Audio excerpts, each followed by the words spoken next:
Welcome to Sipho's family, where you're accused of being an alcoholic the 1 minute and then asked not to block them out of your lives the next.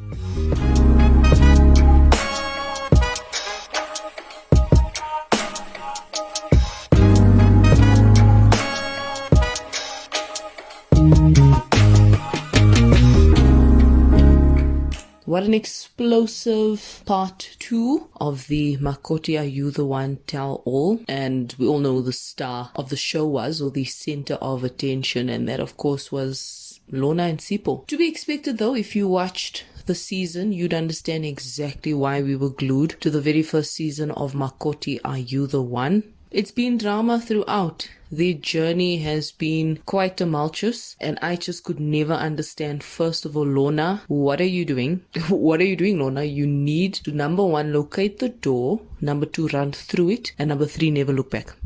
Too many red flags. Way too many red flags. And Lona had actually mentioned at the tell-all that as she was going through the episode, as she was watching it, that's when she realized, wow, there were actually so many red flags that I didn't pick up on. Which I found quite strange, because there were times while they were filming when Lona would actually mention that, not mention necessarily, but things she would react to that she knew wasn't right. Like for instance, Sipho's jealousy, when he would be jealous that his cousin Paulus would be helping Lona set up the table for them all to have lunch at, and he would go kind of berserk. Because in his mind, if you're helping my future wife set up the table, it means you want her and you're too close to her and you better. That was wild. But there were so many more after that. Way too many more after that. Even with his family, never mind just Sipho, his family. Way too many red flags. And then come time of the reunion, we're like, wow. Wow. Just when we thought things couldn't get any worse. Number 1, Sipho's there on his own, which just makes no sense. And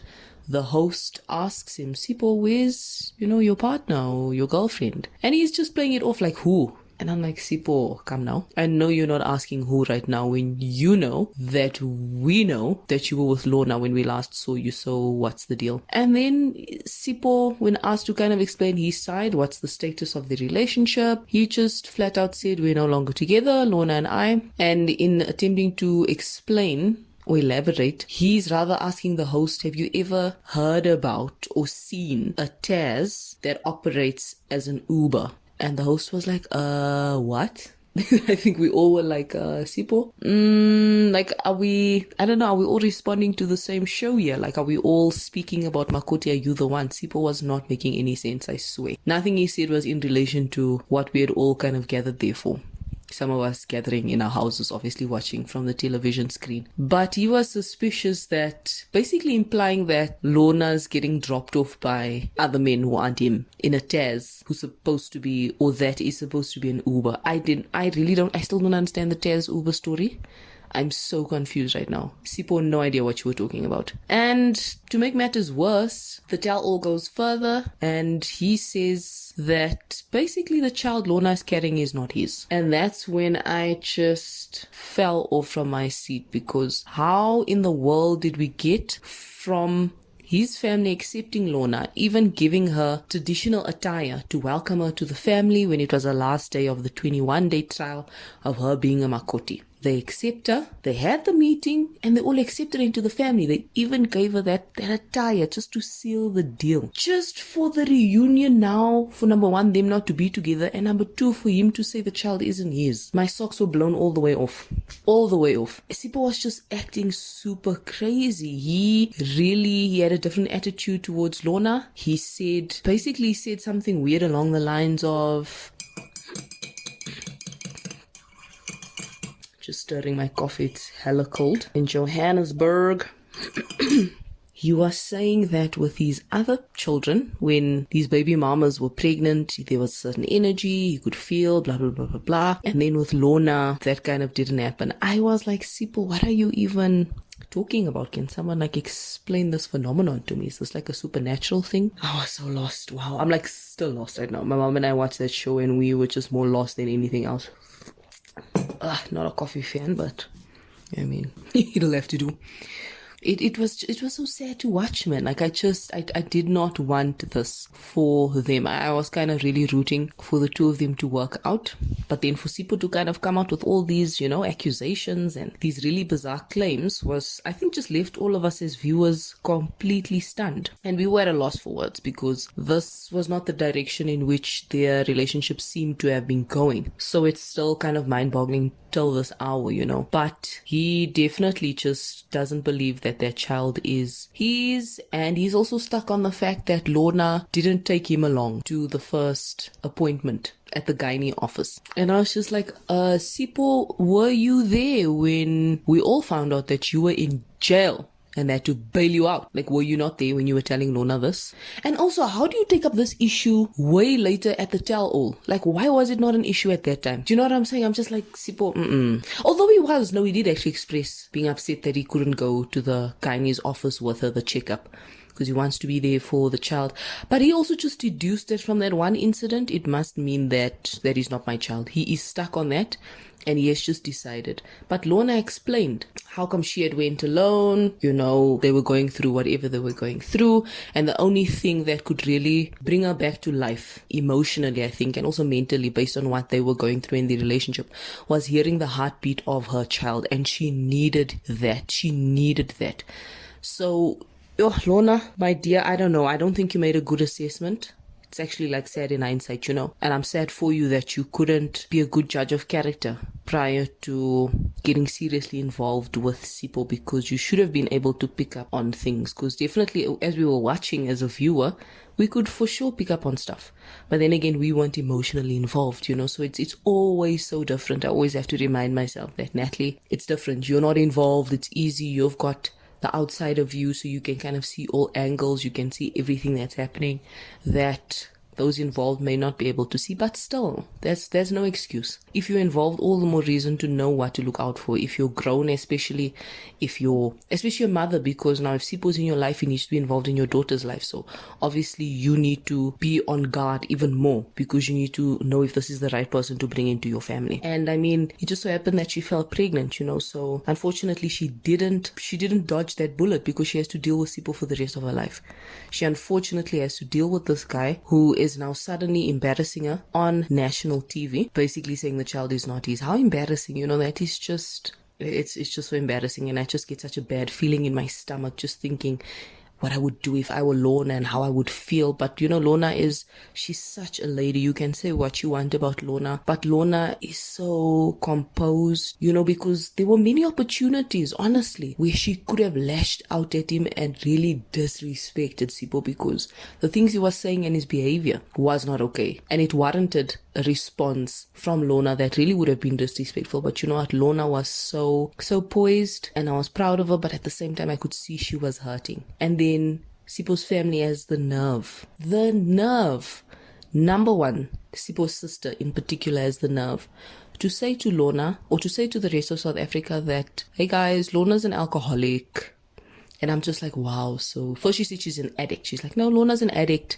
Very casually, by the way. And we were like, what in the world are you talking about? And the host had to ask her for clarification. What do you mean she's an addict? She's like, no, Lona's an alcoholic. And we were like, where are you getting this diagnosis from? This is very strange to just be throwing out there that someone's a full-blown alcoholic. That is wild to me. Number one, how's Lona supposed to feel that she's an alcoholic? Have you even sat down with her? If you were so concerned, did you have some sort of meeting with Lona and say, Lona, we've picked up on X, Y, and Z. We're really concerned.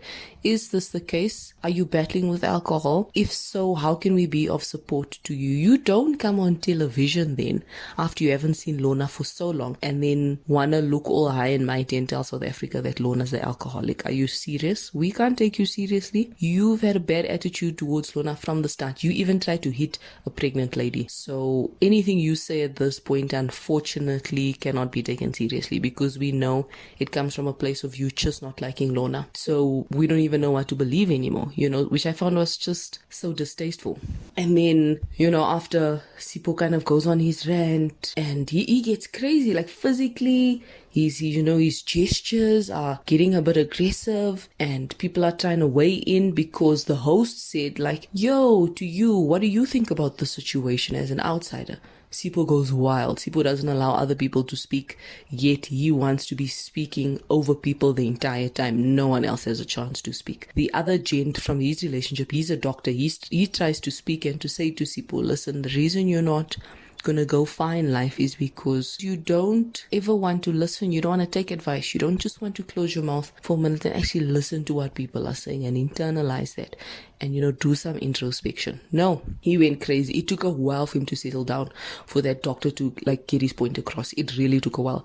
Eventually he just exploded. He walked off set, up in arms, literally. And he just walked off. And it was like, wowzers. And Lona was visibly like affected by this negatively. And then Sipho's sister has the nerve to say, oh, Lona, we're here for you. We support you. Don't block us out. And I'm like, you're the same person who just called an addict a few moments ago. What would make you think that she'd find comfort and safety in you? Please make it make sense to me, lady. It's not making sense, ma'am. Please. I'm actually happy it's the last I get to see of that family because I was not impressed with Sipho's sister and Sipho's aunt. Nah, not impressed. I don't know who they thought they were, but they were not giving what they thought they were giving this season. Hope they are humbled by this experience. I can't say that they will be for sure, but I really hope they'll be humbled just to see the type of behavior they have. And especially when the host was asking, what gender you're hoping the baby is going to be, and they said, no, we're not concerned about that. And the mom was saying, as long as it's a healthy baby, which was really sweet. I like Sipho's mom. I know she was a bit, rough around the edges in the beginning, but I really, she warmed up, which I loved. So I've got no issues with the mummy. But as for the sister and the Rakhadi, nah. You guys, like both of y'all can actually miss me. Birds of a feather at this point. Both of y'all can miss me. And then I think it's Sipho's sister who said, Sipho's aunt, I can't remember, when asked about the baby and the gender question, and they said, if it's a girl, they get to take care of her, blase, blase. And I was just like thinking, guys. Oh, and then she gets to obviously bring in like the lobola. Like they'll be recipients of the lobola, you know what I'm saying? And I'm just thinking, guys, people don't think when you mistreat people, because your family member who's a female needs to go and be a Makoti at another family. And do you want her to experience the same things you've been putting someone else's Makoti through? Do you know what I'm saying? So I was just like, think about this. These things come back to you. Now you can't complain if people also ill-treat your child from your family. The same way you've been doing Lona. Just absolutely wrong. I just have some other things I want to weigh in, I guess, just in terms of the tell-all itself. Things I wasn't too impressed with. Questions really could have been structured much better. Questions could have been structured so much better. I really can't stand, especially when we do local reality TV tell-alls, that we just so general always. Like, bring back proper interviews with structure, with intention, where one question builds on another, where we're actually getting somewhere. You're asking specific questions, you're asking really thought-provoking questions, not just how do you feel? What's your response to this? How do you feel? That's not going to cut it. Can we just stop being lazy? As I watch this, these are the things that I like hope for and wish for. Can you just put in more of an effort in terms of how are we going to tackle this in a different way so that it doesn't sound like any other reality TV tell-all? So for me, that's definitely something the show could improve on when it comes to tell-alls, as well as just the set, guys. Like, we don't have to have this crazy budget, but like, can we have better taste? Those couches, the set up, it did not make sense at all. Like, my advice would be watch the bigger international reality TV show tell-alls. Watch that, study that. Watch how cleverly they even do their links, how they incorporate things people have said into their links, so it's smart, so it's cheeky, but so it's entertaining at the same time. Show us more clips so there's actually more substance to what you're saying, and you're not just speaking about, well, Lona, during this season you fell pregnant, but it was by shock because your mamazala is the one to have actually spotted your pregnancy. How about you actually substantiate that with an actual clip? Do you know what I'm saying? For those who might not have necessarily watched the show. So a lot to improve on. And you can't tell me you need a budget to interview people properly. It's not about a budget.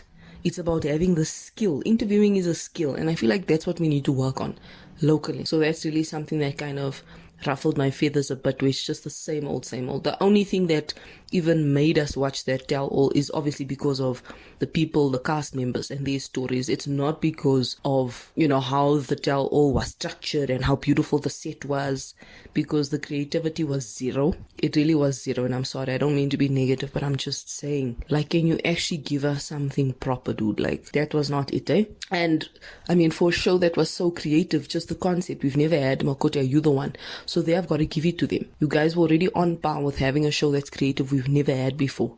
That was so entertaining. And then the tell all, you kind of let things go, and I'm just like, really, guys? Really? So yeah, that's just some feedback, hoping that it's constructive feedback, not to bash the show at all. It's not what I'm about. I just really know that we've got the potential to do things proper, because at the end of the day, we deserve it as viewers, and it makes us feel like you don't really care what sort of content or tell-alls you put out there. We've been exposed to certain types of tell-alls where it's like, yes, this is a tell-all, this is a reunion, this is what we're talking about. It's like, you can do so much better. So I really am wishing the best for them, and I'm crossing fingers for another season of Makoti, Are You the One?